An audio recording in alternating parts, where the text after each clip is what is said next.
आसंता कालिठू राज्य में आरंभ हेबो आयुष्मान भारत योजना। एप्रिल 11 तारिखरू ओडिशा रे लागू हेबो आयुष्मान भारत एवं गोपबंधु जन आरोग्य योजना। कटक बालीजात्रा पड़िया रे राज्य स्तरीय कार्यक्रम अनुष्ठित हेबो।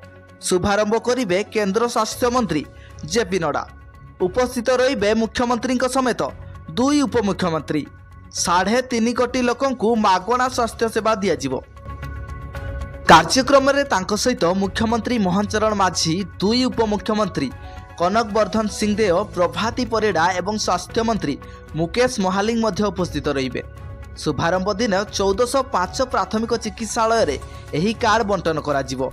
एही उपलक्षे राज्यर विभिन्न स्थान में अनुष्ठित हेबाकु थिबा कार्यक्रम में विभिन्न विभाग मंत्री उपस्थित रहिबे। 13 जिले में मंत्री मानक द्वारा एही योजनार शुभारंभ हेबो। सेपटे केन्द्रापड़ा रे मंत्री गकुड़ानंद मल्लिक, नयागढ़ रे सुरेश पूजारी, नवरंगपुर रे रवि नारायण नायक, ढेंकानाल रे कृष्णचंद्र महापात्र प्रमुख आयुष्मान शुभारंभ कार्यक्रम रे उपस्थित रहिबे। राज्य रे 3.5 कोटी लोकंकु आयुष्मान कार्ड मिलिबो। 1 कोटी 3 लाख परिवारंकु योजना रे शामिल कराजिबो। पूर्वरु प्रति परिवार को गोटिए कार्ड मिलिथिला, किंतु एही नुआ योजना रे प्रति सदस्यंकु गोटिए लेखाए कार्ड मिलिबो। पूर्वरु केवल 900 हॉस्पिटल रे देयमुक्त चिकित्सा मिलुला।